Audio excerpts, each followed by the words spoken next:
अयोध्या में राम मंदिर निर्माण समिति के अध्यक्ष नृपेंद्र मिश्र ने राम मंदिर निर्माण की प्रगति के बारे में महत्वपूर्ण जानकारी दी है। उनकी बातों के मुख्य अंश इस प्रकार हैं। परकोटा में बन रहे 6 मंदिरों पर कलश स्थापित करने की प्रक्रिया शुरू हो गई है। कलश स्थापना से पहले उनकी पूजा संपन्न हो चुकी है और अनुमान है कि 30 अप्रैल तक इन मंदिरों पर कलश रख दिए जाएंगे। इन मंदिरों में देवी देवताओं की मूर्तियां भी स्थापित की जाएंगी। लक्ष्य की ओर प्रगति। नृपेंद्र मिश्र ने स्वीकार किया कि निर्माण कार्य में कुछ विलंब हुआ है, लेकिन अब वे अपने लक्ष्य की ओर तेजी से बढ़ रहे हैं और जल्द ही इसे प्राप्त कर लेंगे। यात्री सुविधा केंद्र में गोस्वामी तुलसीदास की मूर्ति का अनावरण कर दिया गया है। अब श्रद्धालु इस केंद्र पर गोस्वामी तुलसीदास के दर्शन भी कर सकेंगे। म्यूजियम के निर्माण कार्य को अब आगे बढ़ाया जा रहा है। अगले महीने तक कम से कम 5 गैलरी का काम पूरा होने की उम्मीद है, जिसके बाद श्रद्धालुओं को वहां जाने की सुविधा मिल जाएगी। सप्त मंदिर के बीच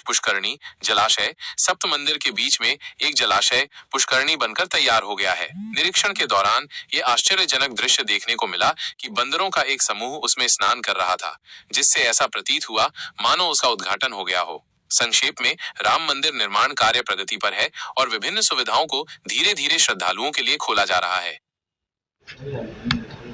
परकोटा में जो 6 मंदिर हैं उस पर जो कलश रखना है उसकी भी पूजा हो गई है और अब से 30 अप्रैल के बीच में वहाँ पे भी कलश रख दिया जाएगा और उन 6 मंदिरों में भी जिन भगवानों की मूर्तियाँ रखी जानी हैं, देवी देवताओं की मूर्तियाँ रखी जानी हैं, वह भी रख दी जाएंगी। तो धीरे धीरे हम अपने लक्ष्य की ओर, यद्यपि विलम्ब हुआ है, क्षमा चाहता हूँ आप सभी से, विलम्ब हुआ है, लेकिन हम अपने लक्ष्य की ओर पहुँच रहे हैं। आज भी कार्यक्रम है, गोस्वामी तुलसीदास जी की मूर्ति का भी अनावरण होगा और उसके बाद श्रद्धालु उनका दर्शन कर सकेंगे।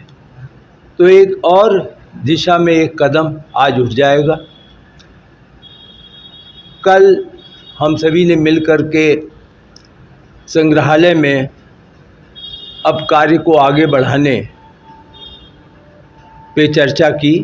आप जानते हैं कि उसमें बहुत निर्माण कार्य, मरम्मत का और विस्तार का दोनों ही किया जाना था, लेकिन हम लोग अब प्रयत्नशील हैं कि उसमें कम से कम 5 गैलरी का कार्य अगले 3 महीने में यदि हम पूर्ण कर सकें तो वहाँ पर भी हम श्रद्धालुओं को एक सुविधा मिल सकेगी कि वो वहाँ पर जाएंगे।